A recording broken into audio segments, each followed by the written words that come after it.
Welcome. My name is Rabbi Yaakov Lyons of the National Association of Chevra Kadisha.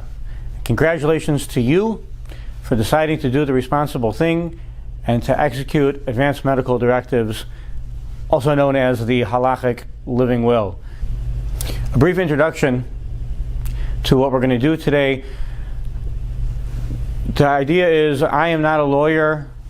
This is not a matter of legal advice. What we're going to do is we're going to go through the forms and fill them out as we go. So we're not going to overload you with information here.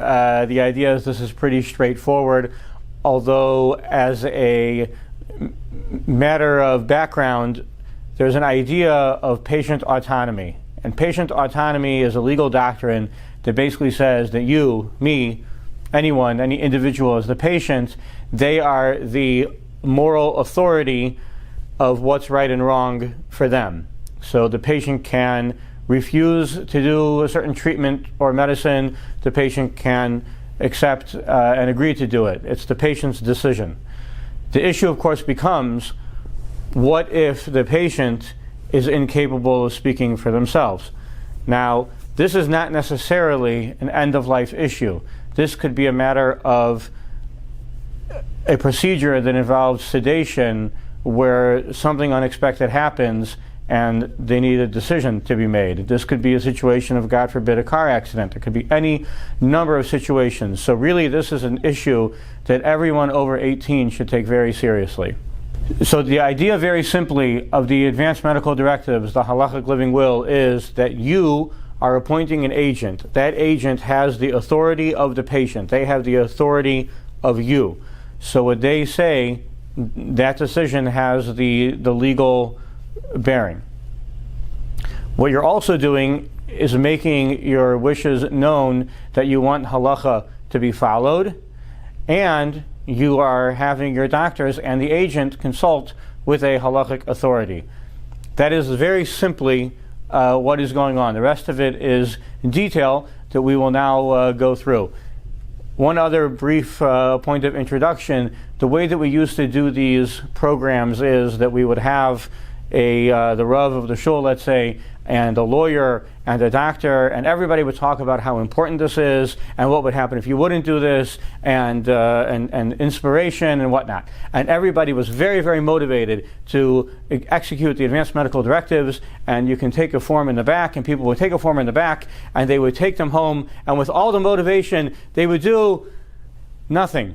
And the forms never got filled out. So what we're doing now is that you've already heard from your rabbi how important this is, and you had the emails from the shul.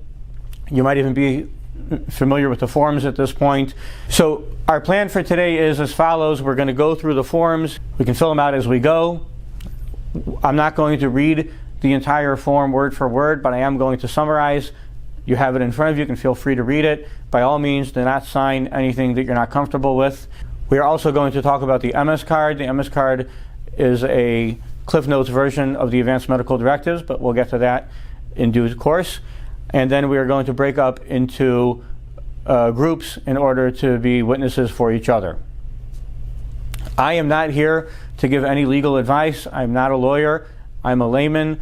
And part of the reason why we specifically do not have a lawyer do this is because you will see that this form is very simple and straightforward, although it's maybe intimidating at first based on the title and the fact that it's 3 pages or whatever it is.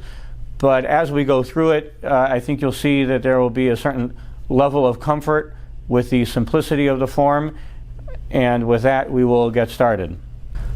Okay, let's actually get to the form. So today we are doing the Agudas Yisrael version for the state of New York. So right at the beginning you have your name. You can fill out your name, fill it out the way that it appears on your driver's license. If you need to look it up, you can take a moment right now. And moving on, I appoint as an agent in recognition that there may come a time when I'm incapable of making my decisions, and then here you are, you're going to appoint an agent. Okay, appointing an agent. So in recognition that there may come a time where I am incapable of making my own decisions, I appoint this agent. So the agent before we pause the video here, a couple of things to consider with an agent. One would be, and again, none of this is legal advice, this is just friendly advice over here, the accessibility of the person who we're talking about. Are they somebody who could answer the phone? Are they in a completely different region of the world, or are they next door? The decisiveness of that person. There is a responsibility here. They will have to make possibly very important decisions, and you want to make sure that this is somebody who can do this. The thing primarily to realize about the agent is that this is somebody who you are choosing. You are in the driver's seat here. You are choosing somebody who is going to speak in your place. So this is somebody who loves you. This is somebody who you know has your best interest in mind. This is somebody with whom you can communicate now even and discuss your concerns and your desires in these areas. And this is completely your choosing here. The agent can be anybody. It can be a relative, it could be a non-relative, it could be anybody. Another issue for your thoughtful consideration is that many times we find that while there are some people who have a hard time deciding on an agent because they really just don't know who would be a good agent, far, far more often we find that there are people who have many good choices. And they're not sure, should it be my son or my daughter? Should it be this or that? But either choice is really good. So the thing to consider is, if you do nothing, then nobody has the authority of the agent. If you would decide on somebody, and then later you decide, actually the other person would be better, we'll get to it later, but you can change. You can change your mind. This is not a lifetime contract over here. But the idea would be to consider the downside of doing nothing versus the downside of choosing an agent amongst the many good choices. And the other thing to consider is that, as we mentioned earlier, once people leave the room, if they have not actually executed the advanced medical directives, unfortunately the track record is that people tend not to. There's an option here of an alternate agent. If you wish to have an alternate agent, by all means fill it out. If you do not wish to have an alternate agent, then you can simply cross it out. I'm going to ask my assistant to please pause the video right now, and everybody can take a moment and look up the contact information of whoever they want to appoint as the agent. Section 2, Jewish law to govern healthcare decisions. Again, not to read every word, but just to summarize. The idea in this section is that you want Jewish law to be followed, especially at this time that we're talking about. We would all want to have siyata d'shmaya, so certainly we would want to be worthy of it and to have Jewish law be followed with all decisions. Also to do all emergency procedures. Also the provision of nutrition and hydration, which is very important. You can discuss this with your rabbi, but nutrition and hydration are materially different than medicine or a medical treatment or a procedure, and nutrition and hydration are not to be withheld. And then finally, and this is very, very important, and one of the ways that distinguishes the advanced medical directives, the Halachic living will, from a standard living will, and distinguishes it as a far superior document, which is that there have been occasions that we are aware of firsthand where hospitals have been able to declare the patient dead. Once the patient is dead, the healthcare agent no longer has authority, and the hospital was able to do what they wanted. What this does is that this puts you in control of that, and it says, I shall determine, Jewish law shall determine the criteria by which death should be ascertained, and the method. You also have the ability to object to the method by which it's ascertained. So that's also a very important part. Now, you just said that you want Jewish law to be followed. So who says what's the Jewish law? Who determines what's the Jewish law? So what do you say, class? So most people say the rabbi. Okay, but the real answer is you, the patient. You determine what's Jewish law. Now, we're talking about a situation where the patient can't talk. So therefore, the patient is saying that I want you to consult with this rabbi in order to ascertain what is Jewish law. There's an option of an alternate rabbi. The idea basically being that if your rabbi is just incapable of being contacted, or for whatever reason unable to discharge the responsibility, that you have an alternate rabbi. If you wish to have an alternate rabbi, fill it out. If you do not wish to have an alternate rabbi, then you can simply cross it out. If the rabbi is out of reach and the alternate rabbi is out of reach, there is an option of an organization that you can name, that the hospital or doctor could get in touch with that organization, and that organization could recommend a rabbi. Agudas Yisrael has an organization called Chaim Aruchim. They have a hotline, 24-hour hotline, and Yeshiva University as well has that. If you have that information, you can put that there if you so desire, or any other organization, or you could simply cross it out. We'll take a moment right now. My assistant will pause the video, and everyone can look up the contact information of their rabbi. Moving on to number 4, directions to healthcare providers. This is very simply stating that they can assume that the agent is speaking on my behalf, that you want Jewish law to govern the decisions, and that all emergency pending contact with the rabbi or the agent, that all emergency medical treatment should be provided. Number 5, HIPAA. So HIPAA laws make it that a patient's information is private. Your doctors cannot discuss with anyone any of your medical information. So how's that going to work now? You have an agent, you have a rabbi, you have a doctor, you want them all to collaborate as one team, and the HIPAA laws are saying that the doctors can't share information. So number 5, very simply, says that you're giving permission to the doctors, instructing actually the doctors to openly speak and share and collaborate with your rabbi and your agent. Very simple. Section 6, post-mortem decisions. Now this is another way that the Halachic living will is a superior document to the standard living will. As we mentioned before, the healthcare agent, their authority ends at the death of the patient. So what we're doing over here with number 6 is that you're saying that you want that authority to continue even after death, and you're saying that that puts your agents in charge.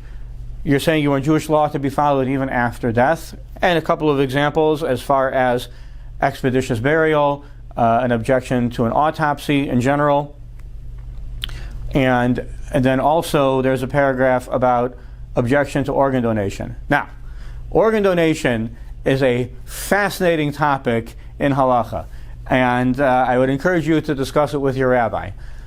However, the idea with this document is, like we said at the beginning, that the goal was for it to be simple and straightforward and ubiquitous so that anyone could feel comfortable using this. So the way that organ donation is dealt with over here, since there is a very large spectrum within contemporary halachic opinions as to how to deal with organ donation, the way that this is dealt with such that everybody can be comfortable is effectively saying that you object to organ donation unless you've made it clear otherwise.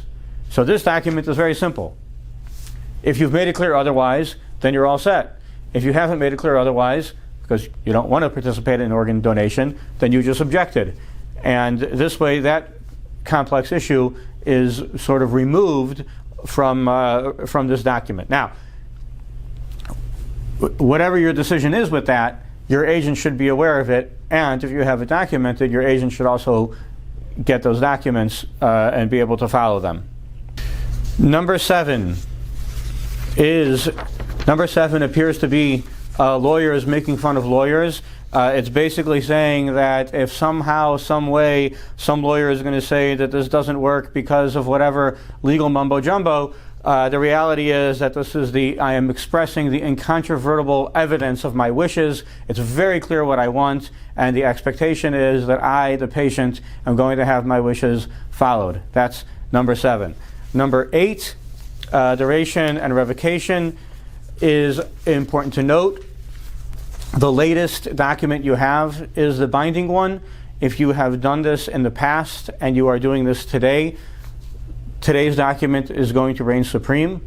If there's something that changes about this, for example, the agent who you name is no longer capable or willing to be your agent, so then you simply can shred this and print out another one and fill it out with the new information. Don't sign it. Before we go on, I do want to change gears for one moment and I mention a few things. One is that it is a very good idea to take this home and scan it and email it to your agent, to your alternate agent, to your rabbi, to your alternate rabbi, to your immediate family members.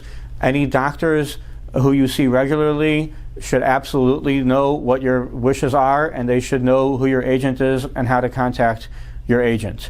Now, let's say you do all that.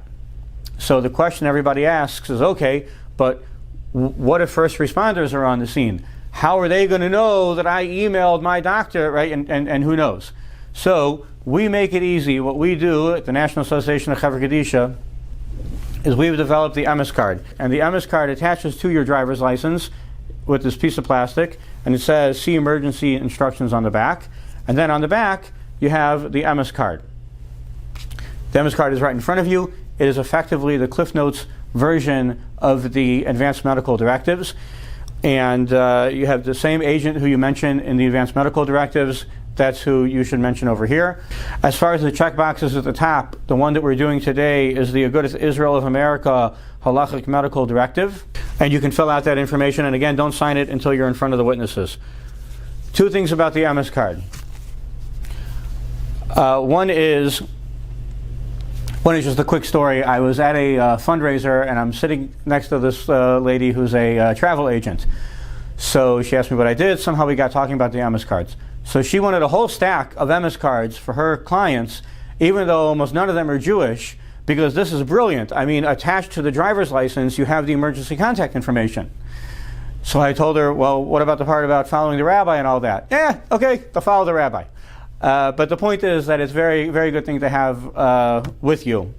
Another thing also, in a completely different vein with the MS card, is that many of us, almost all of us, have a family member, a distant family member, a close family member, a friend who very well may be considering cremation. And it's a difficult topic to broach. I mean, like, how do you start talking about that? So the truth is that the MS card is actually a very good way to do it, because, as we mentioned with our travel agent friend, this is a very good thing for people to have on them. So while it might be difficult to talk to Uncle Joe about funeral arrangements, you can certainly talk to Uncle Joe about having emergency contact information connected to his driver's license. So let him read it. So you read it, and it's an objection to autopsy, objection to cremation, and now you have a segue into the topic. Also, just to mention that this program was provided to your synagogue at no cost, and if you would like to pay it forward in order to make sure that we're able to benefit others in the future, you can please go to nask.org and make a contribution. We are about to break into groups. We'll break into groups of 3, and the idea being that each 2 people can act as a witness for the others. You can fill out the MS card, and you can sign both the MS card and the Halachic Living Will in front of the witnesses, and they'll sign it as witnesses, and everybody can switch with each other. But of course there are rules. So there's no issue of a halachic witness, but there is an issue of people being related to each other. So no one in your group should be related to each other by blood, marriage, or adoption. Nobody in the group should be named anywhere in the document. So in other words, your agent should not sign as a witness. The rabbi should not sign as a witness. Also, anyone who is a party to your inheritance should not sign as a witness. Of course, that person could be your agent. That's not an issue. But just right now with the witnessing, they should not act as a witness. And believe it or not, somebody who has a claim against your estate. So in other words, if you're in the middle of a lawsuit with somebody right now, although you probably wouldn't want to be in the group with them as a witness, but you should not do that. And finally, anyone who is an employee at a healthcare facility where you are a patient, they also should not sign as a witness. In closing, before we stop the video and break up into groups, if you have any other questions or need more information, by all means, your rabbi is a wonderful resource. You could also go to nask.org. in general. If you want to reach out to me, my contact information is on the screen right now. And again, congratulations to you for doing this, and now we will stop the video and break up into groups.